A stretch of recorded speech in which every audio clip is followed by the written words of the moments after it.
दोस्तों, हम news channels के संपादकों, स्टार एंकर्स के लिए ये कहते हैं कि भाई इन्होंने सरकार की जी हजूरी की, इन्होंने अपना ज़मीर बेचा, पत्रकारिता बेची, जो भी बातें बोलते हैं गोदी मीडिया के लिए सो कॉल्ड। तो यही कहा जाता है कि इनको क्या मिला।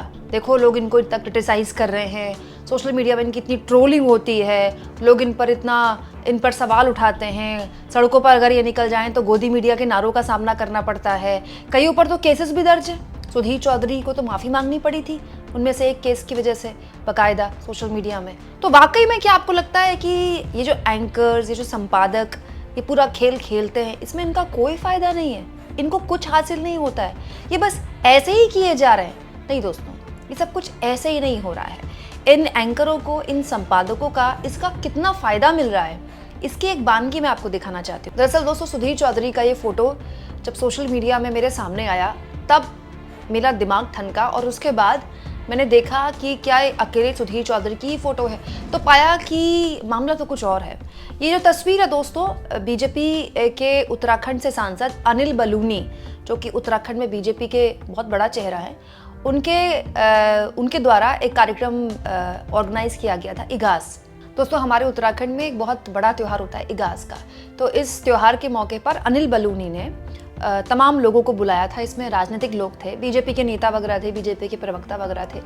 लेकिन हैरानी तब हुई जब इसमें रूबिका लियाकत थी, जिन्होंने फ़ोटो शेयर की है, और जी न्यूज़ की एंकर है शोभना यादव, उन्होंने भी फ़ोटो शेयर की है, और सुधीर चौधरी ने तो खैर स्वयं फ़ोटो शेयर की है मोदी जी के साथ, और इसके अलावा अमीश देवगन ने भी फ़ोटो शेयर किया। मतलब जिन जिन को बुलाया गया सब ने ये फ़ोटोज़ शेयर की हैं।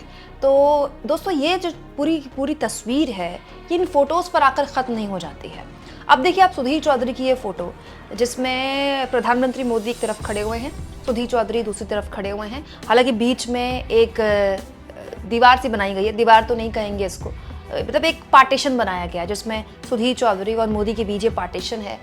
वैसे सुधीर चौधरी और मोदी जी की तो साथ में सेल्फीज़ हैं, सुधीर चौधरी तो मोदी जी का इंटरव्यू वगैरह भी कर लेते हैं, तो अब इस तरह की कोई दीवार खड़ी करने की ज़रूरत थी नहीं। लेकिन दोस्तों, पीएम का एक प्रोटोकॉल होता है, हो सकता है सुरक्षा कारणों की वजह से ये सब किया हो, लेकिन अच्छा नहीं लग रहा था। खैर, आगे बढ़ते हैं। दोस्तों, सुधीर चौधरी ने इस फोटो को खुद शेयर किया क्योंकि सुधीर चौधरी चाहते हैं कि उनके अपने चैनल में, उनके अपने संस्थान में, उनके दर्शकों के बीच, सोशल मीडिया में उनकी जो फ़ैन फॉलोइंग है उसके बीच एक मैसेज जाए कि ये सब कुछ ऐसे ही नहीं होता है। देखिए, प्रधानमंत्री मोदी से हमारी 1 to 1 बातचीत होती है, हम हाथ जोड़कर मोदी जी को नमस्ते करते हैं, तो मोदी जी हाथ जोड़कर नमस्ते उसको रिवर्ट बैक करते हैं। अब दोस्तों, ये जो कार्यक्रम था उत्तराखंड के एमपी अनिल बलूनी द्वारा जो आयोजित किया गया था, इसमें कुछ और महान हस्तियों को भी बुलाया गया था। गोदी मीडिया के सबसे बड़े चेहरों में से एक अमीश देवगन, उन्होंने भी इस कार्यक्रम की फ़ोटो शेयर की थी।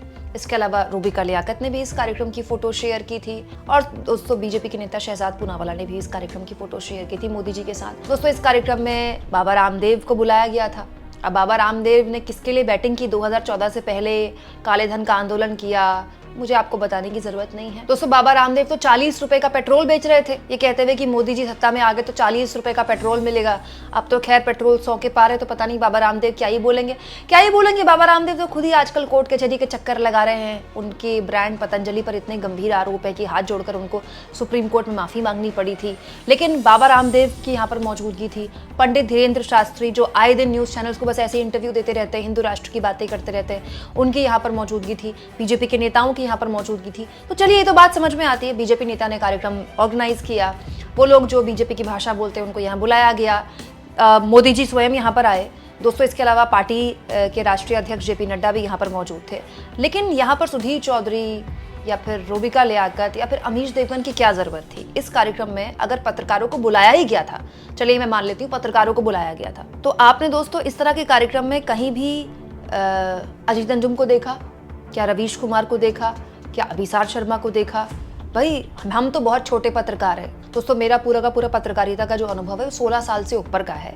लेकिन फिर भी ये तो बहुत बड़े बड़े पत्रकार हैं जिनका मैंने नाम लिया, इनका तो बहुत लंबा पत्रकारिता का अनुभव रहा है, ये न्यूज़ चैनल्स में संपादक के पद पर भी रहे हैं। तो आपने इन लोगों को कहीं भी इस कार्यक्रम में देखा? हो सकता है बुलावा ही ना गया हो, लेकिन किसी भी यूट्यूबर को, चाहे आप दीपक शर्मा उठा लीजिए, चाहे आप पुण्य प्रसून वाजपेयी उठा लीजिए, चाहे आप रवीश कुमार उठा लीजिए, चाहे आप अभिसार शर्मा उठा लीजिए, चाहे आप कुमकुम बिनवाल उठा लीजिए, किसी की भी मौजूदगी इस तरह के कार्यक्रम में नहीं थी। अब इसे संयोग कहें या प्रयोग कि बीजेपी के नेताओं के लिए वही लोग पत्रकार हैं जो उनकी भाषा बोलते हैं, लेकिन मैंने जो बात की शुरुआत की थी इस वीडियो से दोस्तों, मैं उसी को आगे बढ़ाना चाहती हूँ कि ये जो मौजूदगियाँ होती हैं ये इस बात का प्रमाण होती हैं कि इन न्यूज़ एंकर्स को, इन न्यूज़ चैनल्स के संपादकों को क्या मिला है पिछले 10 सालों में। दोस्तों न्यूज़ चैनल्स की हालत बहुत ख़राब है। मतलब ये सार्वजनिक तौर पर बोलने वाली बात नहीं है, लेकिन ऐसा कोई हफ्ता नहीं जाता जब किसी न्यूज़ चैनल के मेरे जो पुराने सहकर्मी हैं, रह चुके हैं, क्योंकि मैंने अपने करियर का बहुत लंबा वक्त टेलीविज़न में बिताया है, तो वो सहयोगी मुझे फ़ोन करते हैं, अपनी न्यूज़ चैनल की परेशानियां बताते हैं। मैं किसी का नाम नहीं लूँगी क्योंकि सभी मेरे पूर्व सहयोगी रह चुके, सबसे मेरे बहुत घनिष्ठ संबंध हैं, सब नौकरियां कर रहे हैं। लेकिन सच्चाई ये है दोस्तों कि न्यूज़ चैनल में कुछ एंकर्स को छोड़कर और कुछ संपादकों को छोड़कर हालत बहुत ख़राब है। So called number 1, number 2, number 3 रहने वाले चैनलों की कुछ एम्प्लॉयज़ को छोड़कर बाकियों की सैलरी भी आखिरी बार कब बढ़ी थी किसी को कुछ नहीं पता है। दिवाली बोनस या दिवाली गिफ्ट्स के नाम पर एम्प्लॉयज़ के साथ मजाक से ज़्यादा कुछ नहीं होता। और मैं आपको एक और बात बता दूँ, न्यूज़ चैनल्स में काम करना बहुत मुश्किल है। आप 9 to 5 वाली जॉब यहाँ पर नहीं होती है। यहाँ पर आने का टाइम का पता होता है, जाने के टाइम का नहीं पता होता। आपके वीक ऑफ कैंसिल होते हैं किसी बड़े इवेंट की वजह से, तो आपको उसका दोबारा से वीक ऑफ या कॉम्पो ऑफ मिलेगा नहीं मिलेगा कुछ नहीं पता। आपको इतना मतलब फ़र्क दिखेगा सैलरी में कि जिस आदमी की जो अनुभव है वो 20 साल का है, 25 साल का, उसकी सैलरी आपको कम मिलेगी, और किसी आदमी का अनुभव 8 साल 9 साल का है, उसकी सैलरी आपको ज़्यादा मिलेगी। बहुत ही अलग तरह की इंडस्ट्री है। मैं क्रिटिसाइज़ नहीं कर रही हूँ, ये इंडस्ट्री ऐसे ही काम करती है। कोई भी क्रिएटिव इंडस्ट्री है वो ऐसे ही काम करती है। आप फिल्मी जगत में देख लीजिए, कोई नया स्टार आया, वो बहुत बड़ा स्टार बन गया तो अचानक से उसकी फीस बढ़ जाती है, और उससे पहले कोई स्टैब्लिश एक्टर होगा जो थिएटर से काम करता हुआ आएगा, वो अपने क्राफ्ट में बहुत बढ़िया होगा, लेकिन वो बहुत बड़ा स्टार नहीं होगा, बॉक्स ऑफिस पर वो फिल्में नहीं अपनी हिट करवा सकता, तो उसको पैसे कम दिए जाएंगे। ये जो इंडस्ट्री है ये ऐसे ही काम करती है, लेकिन न्यूज़ चैनल में ये हद से ज़्यादा है। और दिक्कत ये है कि ये सब होने के बावजूद भी न्यूज़ चैनल्स को लोगों ने देखना बंद कर दिया है। न्यूज़ चैनल्स में नौकरियां बिल्कुल भी सुरक्षित नहीं है। लेकिन ये जो लोग हैं जिनकी मौजूदगियां आपको ऐसे कार्यक्रमों में दिखती हैं दोस्तों, मतलब चाहे सरकार इनकी रहे या उनकी रहे, इनकी सेहत में बहुत ज़्यादा फर्क नहीं पड़ने वाला है। इनकी मोटी सैलरी है। न्यूज़ चैनल में किसी की सैलरी बढ़े ना बढ़े, इनकी वक्त के साथ सैलरी बढ़ती जाती है। अगर किसी चैनल में दिक्कत आ जाए नौकरी की, तो दूसरे चैनल में नौकरी मिलना इनके लिए बड़ा आसान होता है। और जब दूसरी चैनल में ज्वाइन करते हैं तो बड़े पद पर ज्वाइन करते हैं और बड़ी सैलरी पर ज्वाइन करते हैं। ये ऑलरेडी पिछले कई सालों से बड़े पदों में रहे हैं। इसके बदले ये क्या करते हैं सरकार के लिए, बीजेपी के लिए, मुझे आपको बताने की ज़रूरत नहीं है।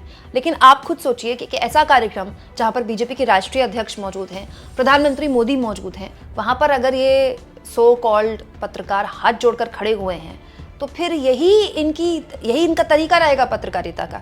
इसीलिए मैं आपको बार बार कहती हूँ, अगर सुधीर चौधरी कोई अचानक से क्रांतिकारी शो कर दें जिसमें आपको लगे अरे सुधीर चौधरी ने सरकार से सवाल पूछ लिए, सब नाटक है। ये कभी सरकार से सवाल नहीं पूछ सकते। एक्चुअली इन लोगों की हालत ही नहीं रह गई अब कि सरकार से सवाल पूछ सके, क्योंकि मीडिया ने जो अपनी साख गवाई है दोस्तों पिछले 10 सालों में, अब वो कभी अंडू नहीं कर सकती। भूल जाइए कि ऐसा अगर कभी हुआ कि सरकार पलट गई केंद्र में, तो पत्रकारिता वापस से जाग जाएगी। पत्रकारिता, टेलीविजन के पत्रकारों में जो गोदी मीडिया का कीड़ा है वो निकल जाएगा। नहीं, टेलीविजन ने जो खोया है वो कभी हासिल नहीं कर पाएगा दोबारा से, क्योंकि विश्वास और क्रेडिबिलिटी एक बार अगर चली जाए, ना तो उसकी आप कीमत वसूल सकते हैं, ना उसको वो आपको दोबारा मिल सकती है। इसीलिए इस तरह के जो एंकर्स हैं ये खुलकर अपनी प्रतिबद्धता जाहिर करने में शर्माते नहीं है। इनको कोई गुरेज नहीं है इसमें, और गुरेज होना भी नहीं चाहिए। भाई क्यों गुरेज होगा? आज तो इसी बात पर न्यूज़ चैनल में एंकर की पूछ है ना कि उसकी कितनी ट्रोलिंग हो रही है और उसके साथ वो किस तरह के लोगों के साथ उठता बैठता है। अब सुधीर चौधरी का अपने चैनल में एक साख बन गई ना कि देखिए वो उस कार्यक्रम में बुलाए जाते हैं जिसमें स्वयं प्रधानमंत्री होते हैं, और ये कोई ऑफिशियल कार्यक्रम नहीं था जिसमें पत्रकारों का सम्मेलन था, पत्रकारों को बुलाया गया था। ये कार्यक्रम था जिसमें बीजेपी के नेता ने कार्यक्रम ऑर्गेनाइज किया था। बीजेपी के राष्ट्रीय अध्यक्ष थे, बीजेपी के नेता थे, कुछ समाज के दूसरे तबके के लोग थे, और ये एंकर भी थे। तो ये जो पूरे इस कॉकस की सांठगांठ है, ये इस तरह के कार्यक्रमों से पता चलती है। ना तो ये पहला कार्यक्रम है, ना ही ये आखिरी कार्यक्रम है। इस तरह के कार्यक्रम आयोजित किए जाते हैं, कुछ की तस्वीरें बाहर आ जाती हैं, कुछ की तस्वीरें बाहर नहीं आती हैं। दोस्तों आप इस मुद्दे पर क्या सोचते हैं कमेंट बॉक्स में जरूर लिखें, और जितना हो सके चैनल को शेयर करें, सब्सक्राइब करें, और थैंक्स और ज्वाइन के ऑप्शन से अगर आप चाहें तो कुछ आर्थिक मदद भी चैनल की जरूर करें।